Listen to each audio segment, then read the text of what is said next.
Lucas capítulo 2, vamos ler, como lemos no início, versículo 1 ao versículo 20. Ontem à noite tivemos a nossa noite ali, gospel, aquele espaço que a prefeitura nos abre para todo ano estarmos ali louvando ao Senhor e agradecendo a Deus por mais um ano. Infelizmente a frequência não foi muito boa. Quando eu estava lá, um pastor chegou para mim e disse: pastor, mas foi por causa da chuva. E eu disse para ele: eu duvido que estaria assim se fosse uma festa de 15 anos, uma festa de casamento ou uma confraternização que teria um boi assado na brasa, eles viriam. Então nós, como temos partilhado nesses últimos dias, precisamos pedir a ajuda de Deus para que Ele reformule os valores da nossa cabeça e que nós possamos dar aquilo que de verdade vem glorificar a Deus um valor maior do que as outras coisas que nós experimentamos nessa vida. Mas foi muito bom assim. Tivemos algumas igrejas lá e fizemos um momento de agradecimento a Deus, louvando a Ele e ministrando a sua palavra. Ano que vem, se Deus permitir, teremos mais e aí estaremos fazendo algo melhor para Ele. Mas enquanto Deus não opera essa mudança na nossa mente e no nosso coração, vamos semeando a palavra, porque é a partir da palavra que o Espírito Santo muda a nossa mente e a nossa vida. E hoje estamos celebrando aquilo que secularmente foi estabelecido como a comemoração do nascimento de Jesus Cristo. E nós queremos mais uma vez ler esse texto e compartilhar algumas verdades contidas nele e algumas verdades que têm tentado ocupar o lugar do anúncio do nascimento de Cristo, da vida de Cristo e da obra que Ele realizou na mente da sociedade da nossa época. Então, capítulo 2 de Lucas, a partir do versículo 1. Se bem que nós queremos partilhar com os irmãos somente 4 desses versículos, mas vamos estar lendo a porção inteira. E aconteceu naqueles dias que saiu um decreto da parte de César Augusto, para que todo mundo se alistasse. Este primeiro alistamento foi feito sendo Quirino presidente da Síria. E todos iam alistar-se, cada um à sua própria cidade. E subiu também José da Galileia, da cidade de Nazaré, à Judeia, a cidade de Davi, chamada Belém, porque era da casa da família de Davi, a fim de alistar-se com a sua mulher Maria, desposada com ele, a qual estava grávida. E aconteceu que, estando eles ali, se cumpriram os dias em que havia de dar à luz. E deu à luz a seu filho primogênito, e envolveu-o em panos, e deitou-o numa manjedoura, porque não havia lugar para eles na estalagem. Ora, havia naquela mesma comarca pastores que estavam no campo e guardavam durante as vigílias da noite o seu rebanho. E eis que o anjo do Senhor veio sobre eles, e a glória do Senhor os cercou de resplendor, e tiveram grande temor. E o anjo lhes disse: não temais, porque eis aqui vos trago novas de grande alegria, que será para todo o povo, pois na cidade de Davi vos nasceu hoje o Salvador, que é Cristo o Senhor.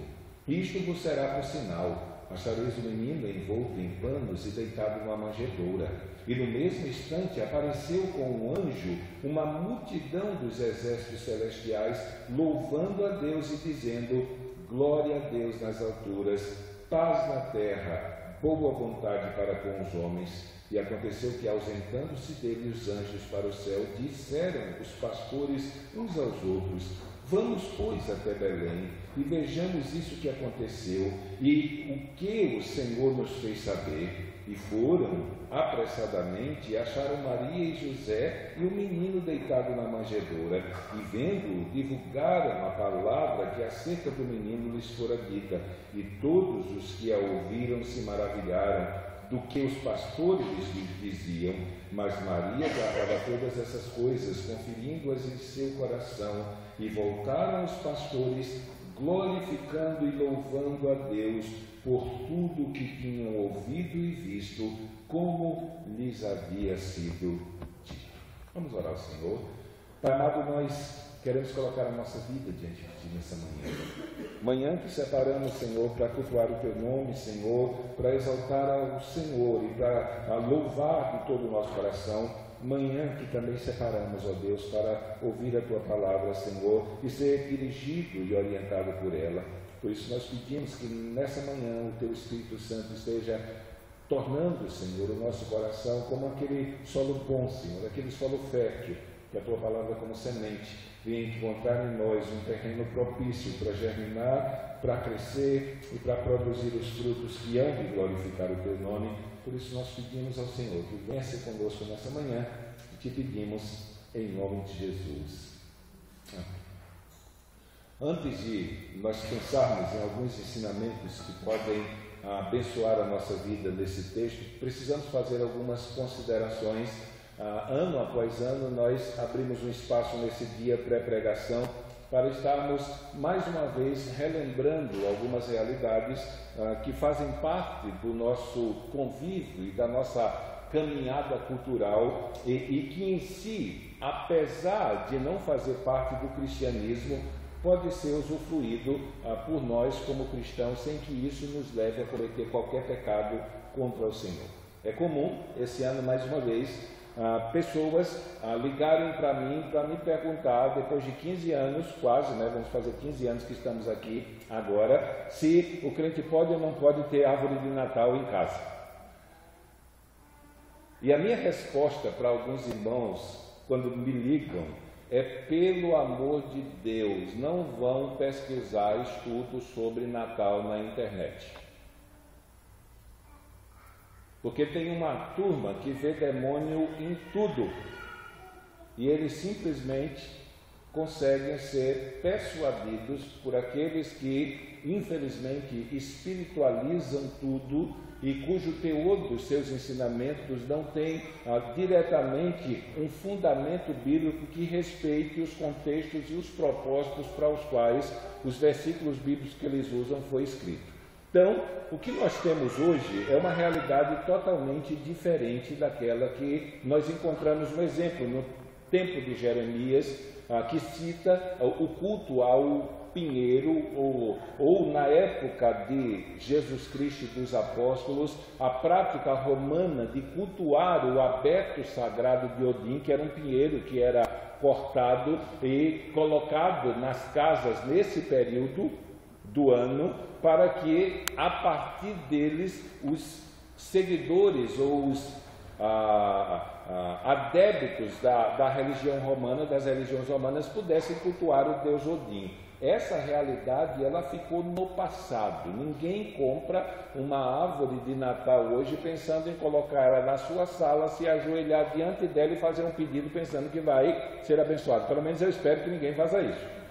Mas a realidade do contexto hoje é totalmente diferente. O que nós temos na nossa era é um movimento cultural que tem um propósito especificamente comercial. Então toda a construção natalina e de tudo aquilo que ocorre nessa época do ano, ela tem como propósito estimular o povo a gastar dinheiro e nada mais.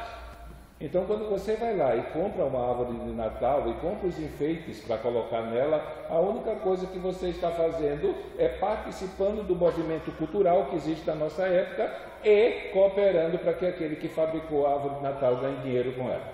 Mais nada. Então, hoje não existe nenhuma prática religiosa que envolva, um exemplo, estou usando como exemplo a questão da árvore de Natal. Segundo, pensando nessa ideia da cultura, que foi, não era cristã em princípio, o Natal, como nós conhecemos, 25 de dezembro, nascimento de Jesus Cristo, começou a ser celebrado oficialmente em 440 depois de Cristo. Então, por cerca de 4 séculos, a igreja não celebrava o nascimento de Jesus Cristo por um único motivo: a Bíblia nos diz que nós celebramos a vinda de Jesus Cristo, não celebrando o seu nascimento, mas celebrando a sua morte e ressurreição. E isso faz parte de uma das duas ordenanças que foram dadas nas Escrituras. Uma, o batismo, a segunda, que deve ser celebrada de maneira continuada até a vinda de Cristo, que é a ceia do Senhor. Então, pelo menos nos primeiros 4 séculos da vida da igreja, a igreja celebrou a ceia como memorial de alegria e de libertação para o seu povo, a partir do ano 440 oficialmente, por força de um edito que havia sido aprovado e estabelecido no Império Romano, de que dia 25 de dezembro, obrigatoriamente, os cidadãos romanos deveriam celebrar o nascimento do Deus Sol, ou a natividade do Sol invicto, como era conhecido. Então, a igreja achou bem, para que os convertidos não se sentissem tentados a, no dia 25 de dezembro, cultuar e ir lá para a celebração do solstício de inverno, da festividade que celebrava o nascimento do Sol invicto. Então, por um decreto da igreja, foi estabelecido que a partir daquele ano, o nascimento de Jesus Cristo seria celebrado dia 25 de dezembro. Não é muito comum aqui, né? Aqui em Santa Catarina, a gente não vê uma festa assim que envolva o estado todo. Mas para nós que somos do Nordeste, sabemos o que é isso. Da tentação de muitos novos convertidos na época junina em abandonar a igreja e dançar quadrilha. Infelizmente, a igreja se mundanizou.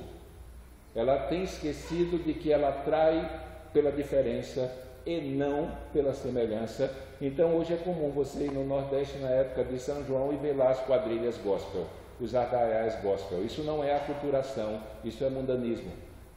É comum você ir no período de carnaval e ver blocos evangélicos no mesmo meio, desfilando na avenida com os blocos de carnaval mundanos. Isso não é aculturação, isso é mundanismo, é tentar atrair o mundo se tornando parecido com ele e não sendo o contraste do curso que esse mundo estabeleceu.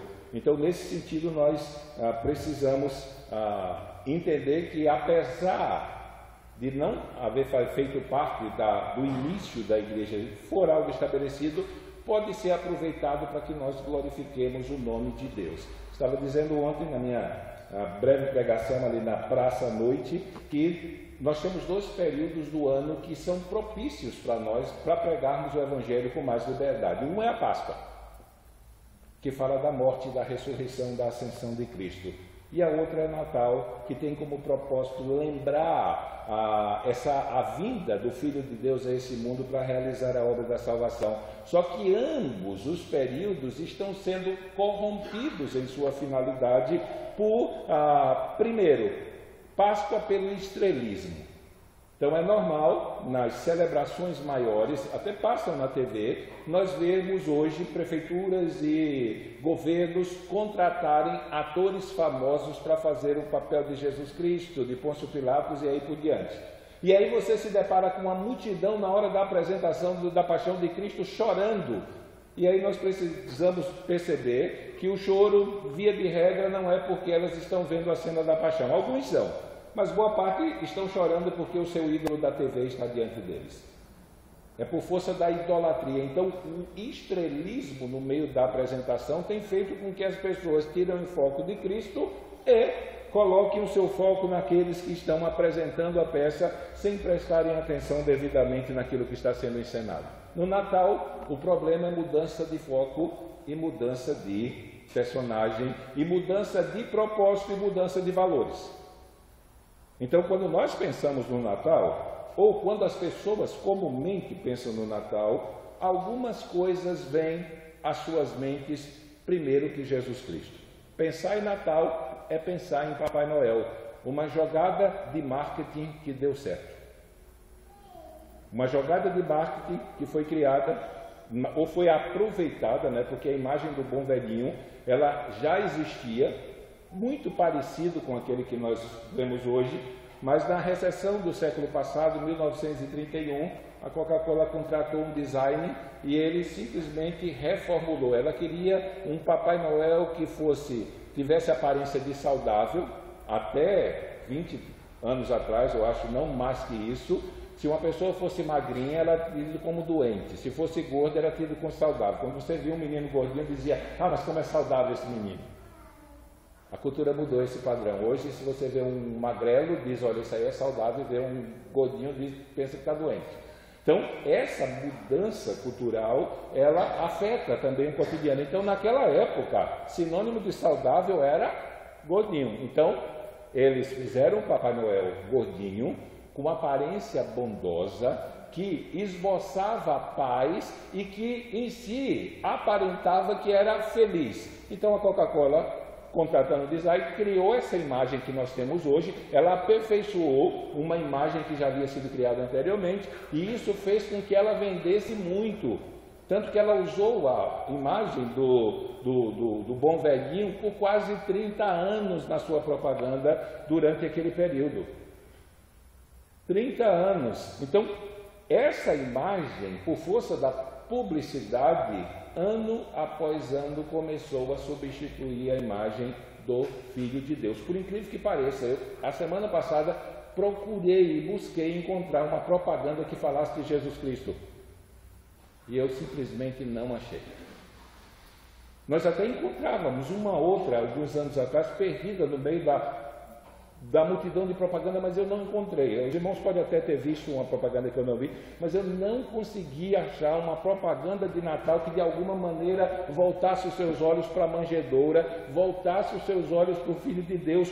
Tudo, propaganda Papai Noel, propaganda troca de presentes, propaganda comprar o peru e o chester para assar e fazer aquele banquete, propaganda árvore de Natal com enfeites, com bolinhas, com lâmpadas, fora da árvore dentro de casa, enfrentar a árvore de fora também. Propaganda, o espírito de bondade que permeia o Natal. Chegou a época do ano em que todo mundo tem que ser bonzinho. Principalmente porque essa ideia não tem tanto fruto em Jesus Cristo. Tem fruto naquele São Nicolau, cuja imagem do Papai Noel foi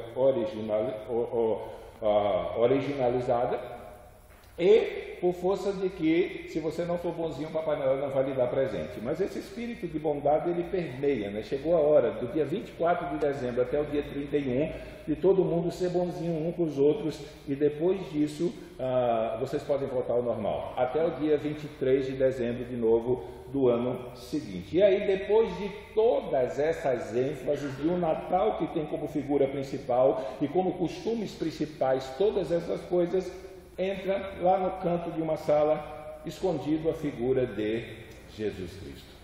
Eu estava contando ontem que eu fui pesquisar na internet, principalmente depois que se intitulou, eu acho que já deve fazer uns 5, 6 anos, o Natal com o tema Natal Encantado. Do Natal Encantado para cá, você pode perceber que ano após ano as figuras do Natal têm sido trocadas. De doente, só falta aparecer um Halloween daqui para lá, né?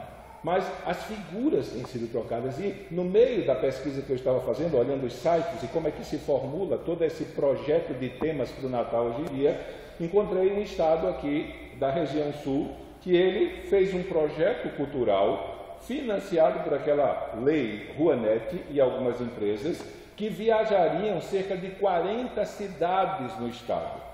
Eles tinham como perspectiva alcançar de 300 a 500 mil pessoas, e eles tinham como propósito ensinar o verdadeiro sentido do Natal. Eles queriam que, por força das apresentações teatrais e da ida do Papai Noel distribuir presentes com as comunidades carentes, as pessoas pudessem aprender o verdadeiro sentido do Natal. E nessa viagem iam 2 equipes de teatro e elas encenavam 2 peças. Uma é Procura-se um Papai Noel. Ela conta a história de uma crise de deprê que o Papai Noel teve. No dia 24 disse: não vou distribuir presentes. E aí os doentes saíram atrás de um substituto para o Papai Noel. E a segunda peça fala daquele momento em que no Natal as famílias se reúnem ao redor da mesa para comer, e aí eles começam a contar histórias que aconteceram nesse momento, e aí você tem o Papai Noel que entrou em depressão e agora tem que arrumar o substituto, e as famílias sentadas ao redor de uma mesa jantando como sentido primário, como sentido maior do Natal, e aí você procura em meio a toda aquela expressão cultural do verdadeiro Natal, alguma coisa que vá apresentar para aquelas cerca de 300 a 500 mil pessoas inspiradas a vinda de Jesus Cristo, o nascimento de Jesus Cristo, o anúncio do Salvador. Então nós vivemos numa batalha cultural. Como dissemos domingo passado lá em Sombrio, nós como cristãos o tempo todo estamos vivendo uma batalha aqui na nossa mente. E nós não podemos permitir que os fatores culturais que distorcem a realidade da nossa fé encontrem lugar na nossa mente e no nosso coração à frente de Jesus Cristo e à frente dessa obra maravilhosa que Deus realizou para nos salvar. Como disse Lutero, a nossa consciência está presa à palavra de Deus. Nós sabemos que Jesus não nasceu dia 25 de dezembro. Ele deve ter nascido entre final de março, mês de abril, início de maio, por aí. Um dos fatores que corroboram para isso é justamente esse texto que nós acabamos de ler. O fato dos pastores estarem pastoreando o rebanho à noite e não de dia. Se você for em Israel hoje, agora em dezembro, lá é inverno. Então, faz muito frio à noite. Só que existe uma época do ano, no intenso verão, em que as temperaturas de dia são insuportáveis. Então, o que os pastores fazem? Eles guardam o rebanho durante o dia e aí no final da tarde, quando o sol se põe, eles vão pastorear o seu rebanho à noite. Então, isso os pastores estavam fazendo, não é um costume de agora, é um costume antigo. Então, o fato deles estarem pastoreando os rebanhos à noite e não de dia, sinalizam que Jesus Cristo ele nasceu no verão, e no verão bem intenso, dia, a hora, semana, não temos como estabelecer, mas existe fora essa realidade dos pastores uma série de outros cálculos fundamentados em citações que são feitos ao redor no contexto do seu nascimento, que nos leva a estabelecer o seu nascimento nessa época, possivelmente, mas não no inverno. Então, nós precisamos aproveitar essa época para promulgar e para proclamar a vinda do Salvador, ainda que o mundo esteja voltado para o costume e a tradição cultural que foi inserida, né? Uma questão que se levanta é por que se torna tão enfático a apresentação do Papai Noel em detrimento do anúncio da vinda do Salvador, porque a imagem do Salvador não vende. Jesus em momento algum incitou as pessoas a comprarem, a trocarem as suas roupas, a fazerem banquetes, a se reunirem ao redor da mesa e a gastarem e a trocarem presentes uns com os outros. Não existe na imagem de Jesus Cristo nenhum estímulo comercial, pelo contrário.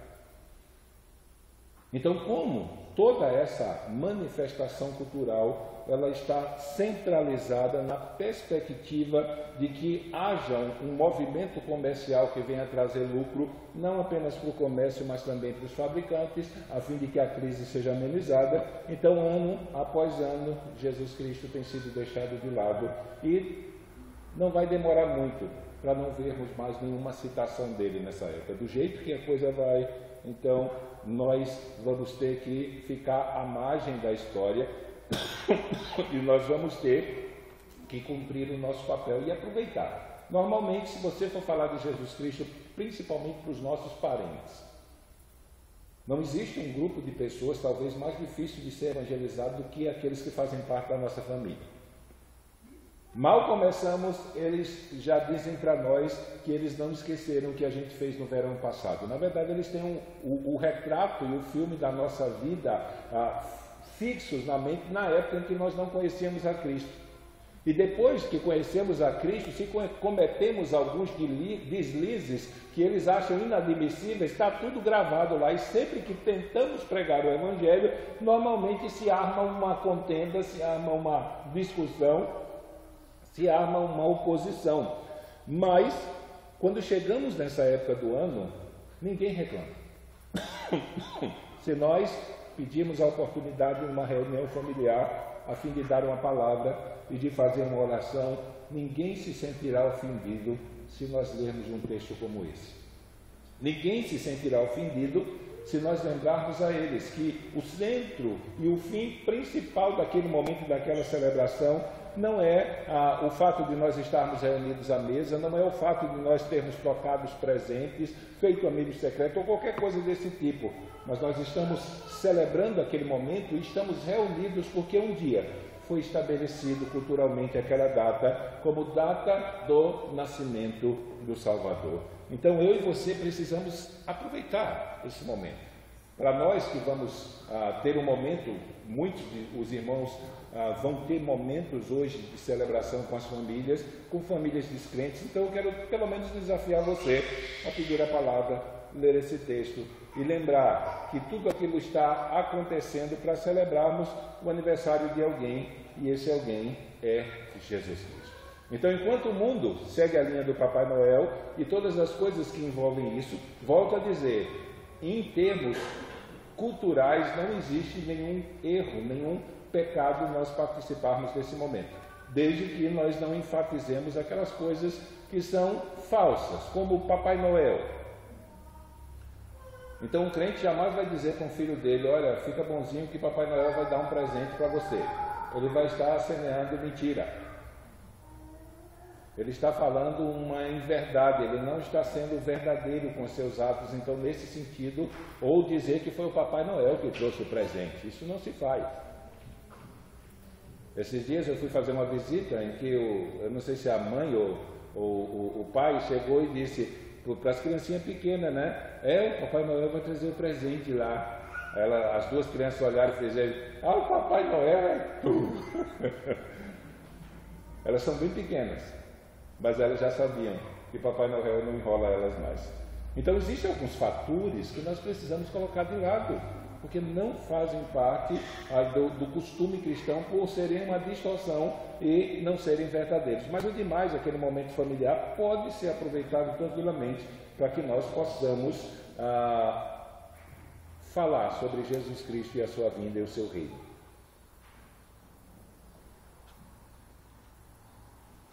Então aqui no capítulo 2, nós gostaríamos de nos deter em algumas partes do texto básicas. Uma, nós não podemos passar por cima, principalmente por causa do conflito que existe entre os católicos e os evangélicos por força da virgindade de Maria. Biblicamente, Maria, ela teve no mínimo com Jesus Cristo 8 filhos.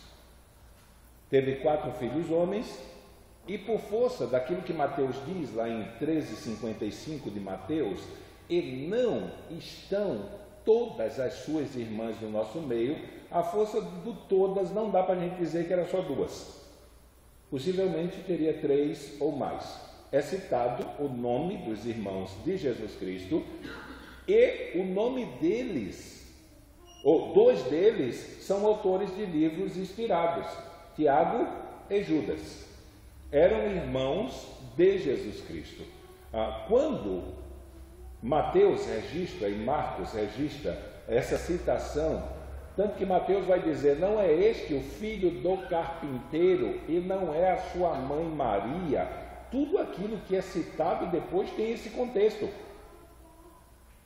Tudo que vem depois é procedente da união de Maria com José. Não tem como nós mudarmos isso.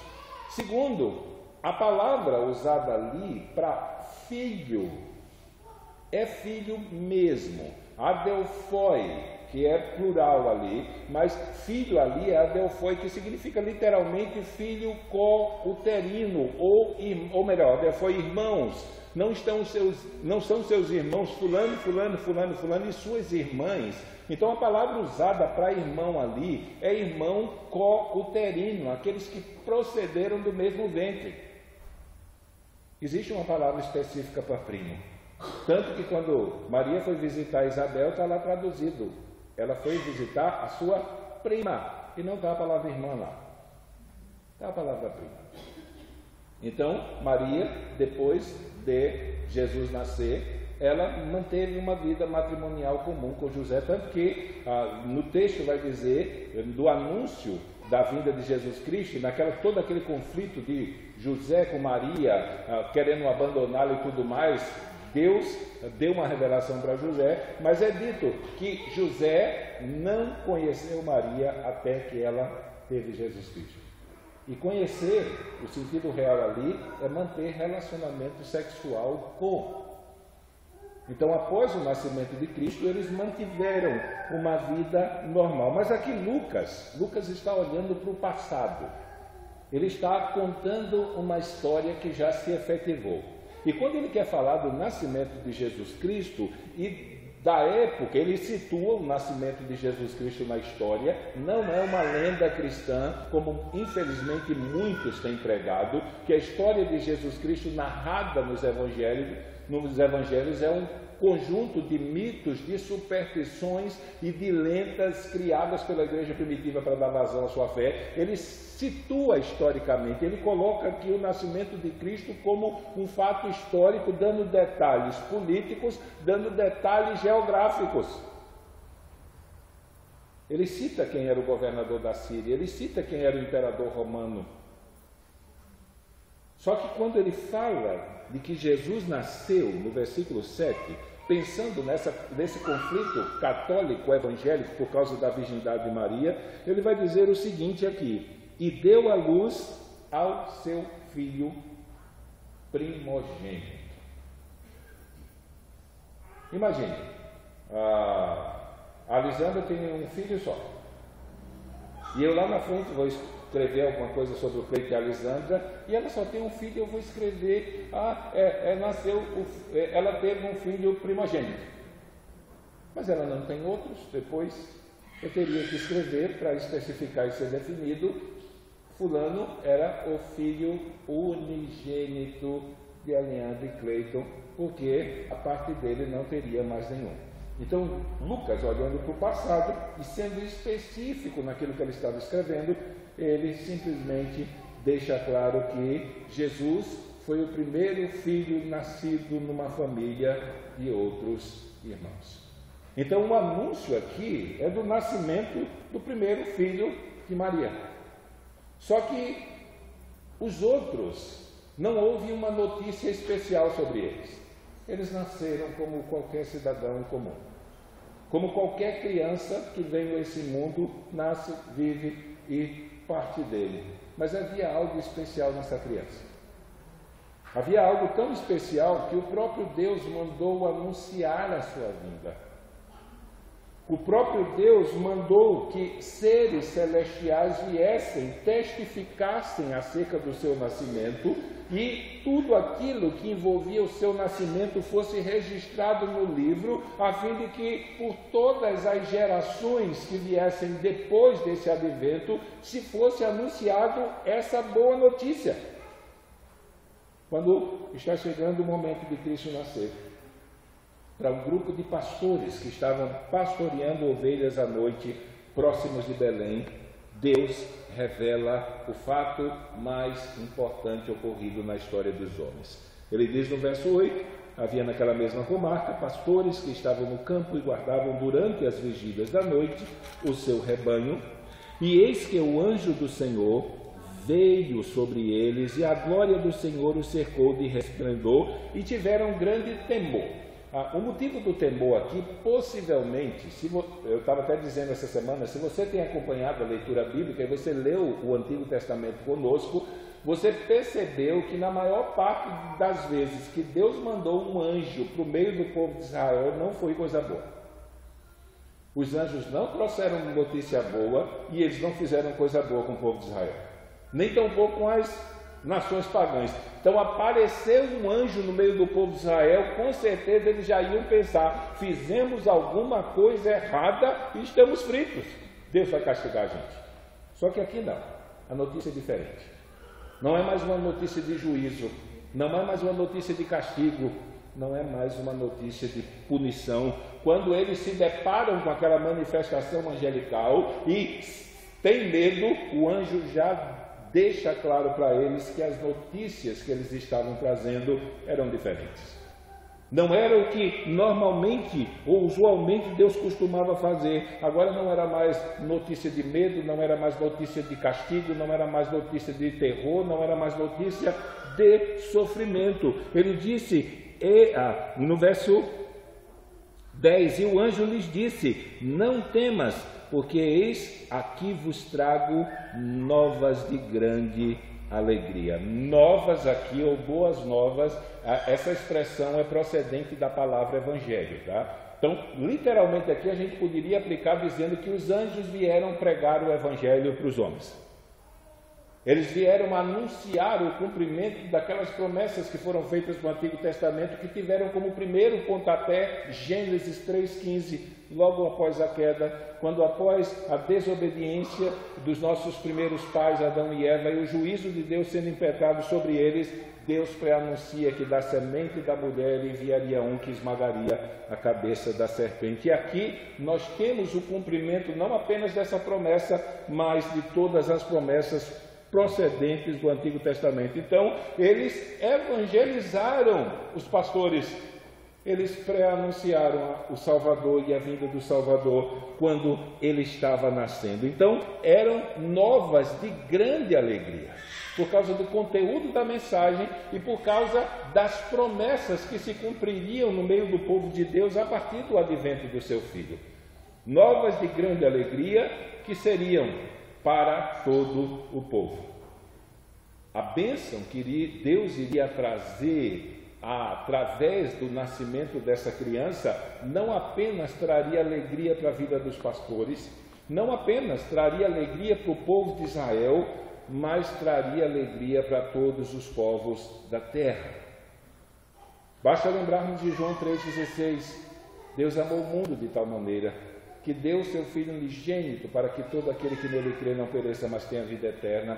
Basta lembrarmos de Apocalipse capítulo 7, quando João pergunta para o ancião de dias quem é essa multidão que está vestida de vestes brancas, já olhando no último dia, na eternidade, aquela multidão de pessoas salvas lá no céu, e ele vai dizer, estes são aqueles que tiveram seus vestidos lavados e branqueados no sangue do Cordeiro. Por isso estão diante do trono de Deus, por isso eles estavam lá no céu. E no decurso do argumento ele vai dizer que esses foram aqueles que foram comprados pelo sangue do Cordeiro, homens de todos os povos, tribos, línguas e nações.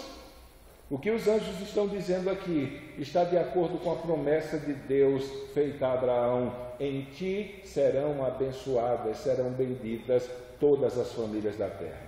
Não serão benditas todas as pessoas da terra, porque essa bênção que Deus está enviando através da vinda do seu Filho só será aplicada à vida daqueles que no mundo crerem no seu Filho e na obra que ele realizou. Mas é uma alegria que vai afetar a terra inteira. Vai afetar pessoas de todas as nações, de todos os lugares. Por isso que ele diz, eu trago novas de grande alegria, que será para todo o povo. E aí ele vai dizer o que essa criança tem nela de especial, que levou Deus a realizar um ato tão espetacular, somente para anunciar o seu nascimento, somente para anunciar a sua vida. 3 coisas ele vai dizer acerca dessa criança. Ele vai dizer que na cidade de Davi vos nasceu hoje o Salvador. Cristo é aquele que viria a esse mundo para dar esperança a pecadores perdidos. Na verdade, todo o Evangelho centraliza a realidade da salvação na pessoa de Jesus Cristo. E eu acho interessante a maneira como o texto é construído, deixando claro que o Salvador veio a esse mundo por causa dos pecadores.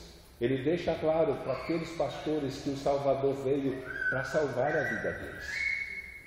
Foi por vossa causa que o Salvador veio. Hoje vos nasceu o Salvador, ou como normalmente a expressão significa de maneira mais definida, o libertador, aquele que veio libertar o homem do estado em que ele se encontrava de perdição por causa do pecado. Veio libertar o homem dessa condição que ele não poderia mudar de maneira nenhuma. Veio conferir a esse homem, apesar das suas imperfeições, a esperança de vida e vida eterna. Tudo está centralizado em Cristo. Todas as nossas expectativas e esperanças estão centralizadas em Cristo. Sem Ele e sem uma confiança diretiva e única nele, o escritor aos Hebreus vai dizer que resta, para quem não creu em Cristo, uma certa expectação horrível de ardor e fogo e enxofre que há de devorar os adversários. A figura apocalíptica do castigo, que sempre aponta para a realidade de fogo, enxofre, é aquilo que o escritor aos Hebreus apresenta como o destino real e definitivo daqueles que não creram somente em Jesus Cristo e na sua obra como instrumento que Deus estabeleceu para salvar o pecador. Então agora a esperança dos pecadores se tornou real. Deus cumpriu aquela promessa que os povos do passado morreram olhando para ela, e aqueles que estão na fé do presente caminham olhando para ela. Os antigos para a promessa que Deus prometeu cumprir, nós para a promessa que Ele cumpriu. Então, quando pensamos no período de Natal, o que nos traz alegria, o que nos traz satisfação, o que nos traz motivação para celebrar é unicamente o fato de sabermos que Deus enviou o Salvador a esse mundo, cuja obra salvou a minha vida, a sua vida e há de salvar a vida de todo aquele que vier a crer. Esse é o nosso motivo de alegria. Apesar de toda essa caminhada numa direção contrária da cultura, nós continuamos firmes, lembrando que o sentido do Natal, se assim o for, está no nascimento de Jesus Cristo. Tanto que Natal é data de nascimento, é celebração de aniversário. Então, se essa expressão é usada, a pergunta é: quem é o verdadeiro aniversariante? E nós temos a resposta para o mundo. O mundo não tem uma resposta para isso. Nós temos. O Salvador veio. Na cidade de Davi vos nasceu hoje o Salvador. E aí Lucas vai dizer que é o Cristo. Que é o Cristo. Ele não é uma invenção dos homens. Não é um mito. Não é uma lenda. Ele é uma pessoa real, que foi enviada por Deus para realizar uma obra. Ele é o ungido de Deus, aquele que foi enviado por Deus para restaurar o seu povo. Os discípulos, como o povo de Israel, tinham uma mentalidade muito pequena acerca do significado e da extensão do povo de Deus. Eles pensavam em povo de Deus somente eles. Pensavam em promessas de Deus sendo cumpridas somente neles. Pensavam na glória de Deus sendo revelada somente no reino de Israel. Tanto que os discípulos, depois da ressurreição, a primeira pergunta que fizeram foi: será este o tempo de restaurares o reino a Israel? Jesus disse: não vos compete saber os tempos e as épocas que Deus pré-ordenou para a sua própria autoridade. A função de vocês, depois de receberem poder ao descer sobre nós o Espírito Santo, é serem testemunhas, tanto em Jerusalém como em toda a Judéia e Samaria e até os confins da terra. Então, até a vinda de Jesus Cristo, a nossa função é anunciar não apenas o seu nascimento, mas a sua vida, a sua morte, a sua ressurreição, a sua ascensão aos céus e os benefícios que Ele conquistou na cruz para dar a pecadores como nós, de maneira gratuita, de maneira imerecida e de maneira definitiva, como Paulo diz em Romanos 3,24, a salvação tão desejada, tão esperada, tão almejada.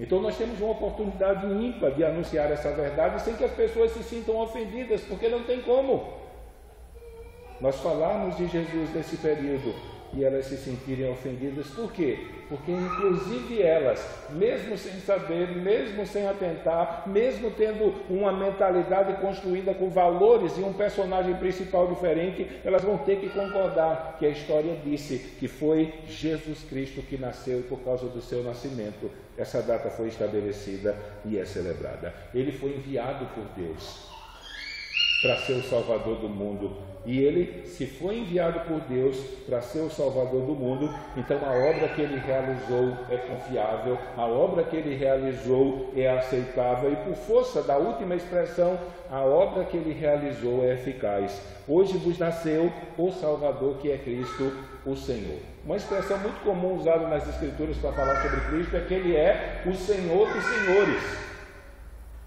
Ele é o soberano sobre tudo, sobre todas as coisas, e não apenas sobre as pessoas que foram criadas, mas ele também é o soberano sobre a criação. Ele tem um governo sobre todas as coisas. A Bíblia diz que ele sustenta todas as coisas. Ele não apenas trouxe as coisas à existência, mas ele sustenta tudo. E pegando uma carona com o apóstolo João no seu evangelho, na sua primeira carta, poderíamos resumir essa expressão dizendo que ele é Deus.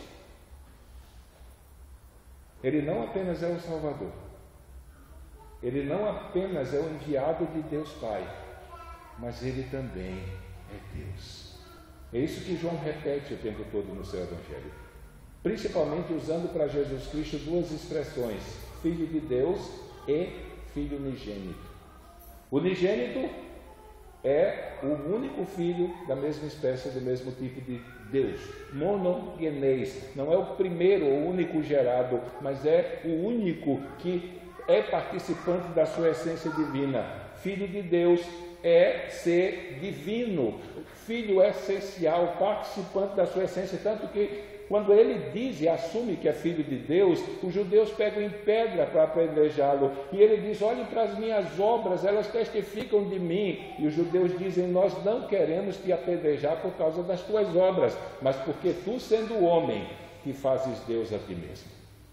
Então, para que a salvação se torne uma realidade na vida de uma pessoa, ela deve crer que Jesus é o Salvador enviado por Deus a esse mundo, o Cristo, e que ele é Deus. Não pode se crer na metade, como os testemunhos de Jeová, como dizem: não, nós cremos que Jesus é o Cristo, é o enviado de Deus, nós cremos nisso. Aí você fica: ele está salvo, tá bom, me responda, você acredita que ele é Deus? Não, está perdido. Por que motivo, gente? Porque a parte de Jesus Cristo em sua humanidade, todos os seres humanos que nasceram depois de Adão eram pecadores. Por cerca de 2 vezes no Antigo Testamento, existe uma expressão que Deus olhou do céu e procurou um homem que pudesse estar entre ele e a humanidade, e ele não encontrou. Porque para que esse homem pudesse realizar essa obra de intercessão, era necessário que ele fizesse o contrário do que Adão fez. Deus fez um pacto de obras com Adão. Da árvore do conhecimento do bem e do mal vocês não podem comer, do fruto dela. E eles foram lá e comeram, e eles foram amaldiçoados por isso. A terra foi amaldiçoada por causa da desobediência dele. Então, a única maneira daquela promessa de que ele enviaria da semente da mulher que esmagaria a cabeça da serpente se cumprir, era se nascesse um homem, um ser humano, que ao contrário de Adão, fosse tentado em tudo e não pecasse. Jesus Cristo veio a esse mundo assumir uma natureza humana sobre si mesmo. Ele nasceu, viveu e morreu sem cometer nenhum pecado. E agora aquele questionamento passado de Deus se esvai, porque agora existe um ser humano que, mesmo sendo Deus, se tornou semelhante a nós, como é dito por Paulo em Filipenses 2:5 e diante, e que agora pode se tornar o nosso intercessor diante de Deus. Ele pode se tornar o representante de todos aqueles que saíram de Adão e foram para ele. O que foi que ele realizou que possibilitou esse escape? O que foi que ele realizou que possibilitou a pecadores como nós, que merecíamos unicamente a condenação de Deus por causa da nossa vida, agora possamos celebrar a vida eterna? Ele veio a esse mundo e ele assumiu nossa culpa, ele assumiu o nosso pecado, ele recebeu o nosso castigo, para que eu e você, livres da culpa, do pecado e do castigo, pudéssemos viver pela fé, aguardando a sua vida e a vida do seu reino. Por que nós podemos afirmar isso? Porque o salário do pecado é a morte. É a morte. Todo pecador merece morrer fisicamente, merece o estado de morte espiritual e merece por si mesmo, em sua própria vida e condição, a morte eterna. Só que nasceu nesse mundo, que ele não pecou. Só que ele foi punido pela lei, foi condenado pela lei, foi castigado pela lei, sem ter cometido falta alguma. Mas por que ele, sem que a lei tivesse autoridade para castigá-lo, a lei foi lá e castigou? Porque ele estava no meu lugar, estava no seu lugar, estava no lugar de todos aqueles que durante todo o curso da história vieram a crer.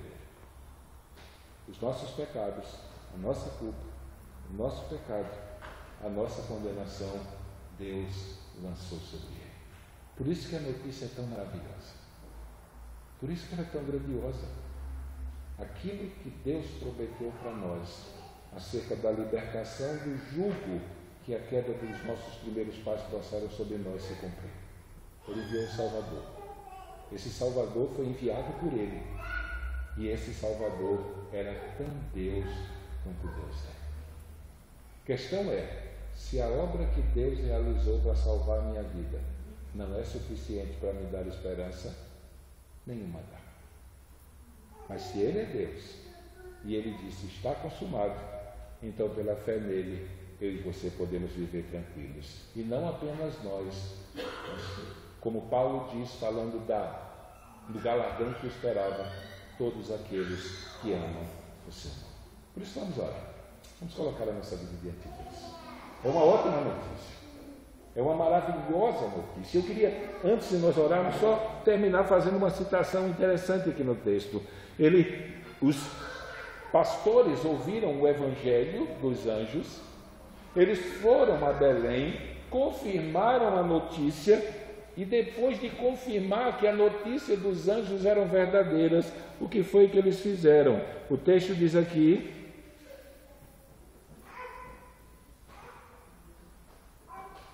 verso 16, e foram apressadamente, acharam Maria e José e o menino deitado na manjedoura, e, vendo-o, divulgaram a palavra acerca do menino que lhes fora dita, e todos os que a ouviram maravilharam-se do que os pastores diziam.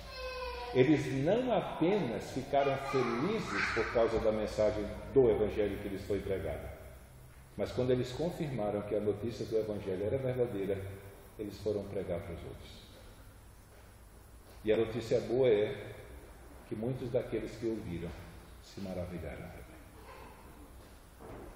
Então o processo do anúncio do evangelho faz parte natural da vida de alguém que foi salvo por Jesus Cristo.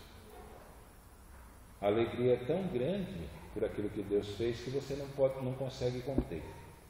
Você se sente impulsionado para mostrar para as outras pessoas e para dizer para as outras pessoas por um único motivo. Não foi nova de grande alegria para uma pessoa só, mas a nova de grande alegria será aplicada à vida de todo aquele que crê, a exemplo de nós. Então quem crê experimentará essa alegria de saber que Deus enviou o Salvador, que é Deus, para morrer no nosso lugar, a fim de que através da sua vinda, da sua vida, da sua morte, da sua ressurreição e ascensão e entronização no céu, consumando toda essa obra e Deus aceitando essa obra, todo pecador que crê nele tem esperança de vida e vida eterna. Pai amado, nós queremos te agradecer. Te agradecer porque para nós, Senhor, que fomos alcançados pelo Evangelho, não tem como nós confundirmos Natal com Papai Noel e com época, Senhor, somente de dar presente, Senhor, de ter um espírito bonzinho, Senhor, ó Deus, e de participar das festividades comuns a essa era. Mas quando pensamos em Natal, essa notícia maravilhosa, ela simplesmente invade a nossa mente. O Senhor enviou e sancionou a tua promessa de que o Salvador viria. E essa notícia, Senhor, seria uma bênção não apenas para o povo de Israel daquela época, mas para pessoas de todos os povos, tribos, línguas e nações, por todas as eras, até que o Senhor venha para buscar o povo que o Senhor comprou. Por isso, nos ajuda, me ajuda e ajuda os teus filhos, Senhor, a transmitirem essa verdade, a lembrarem para as pessoas que o Senhor colocar diante de nós nesse dia, que Deus enviou o Salvador, e a obra que Ele realizou, e a obra que Ele consumou, pode trazer alegria para a vida delas também. Por isso, ser com a minha vida, ser com a vida dos teus filhos, ó Deus, durante esse dia, e não apenas esse dia, mas durante todo o curso da nossa existência, e que é exemplo dos pastores que confirmaram a notícia, a boa notícia, a notícia de grande alegria, que experimentaram essa alegria, nós possamos transmitir essa alegria para as outras pessoas também, não como uma programação, Senhor, ó Deus, que faz parte, Senhor, da ordem dos trabalhos da igreja, mas como a expressão de uma vida que foi alcançada pela salvação de Deus. Por isso, nessa manhã recebe o nosso louvor, recebe a nossa gratidão, Senhor, pela Tua palavra, e nos ajuda a anunciá-la, Senhor. Nós te pedimos em nome de Jesus. Amém. Só queríamos dar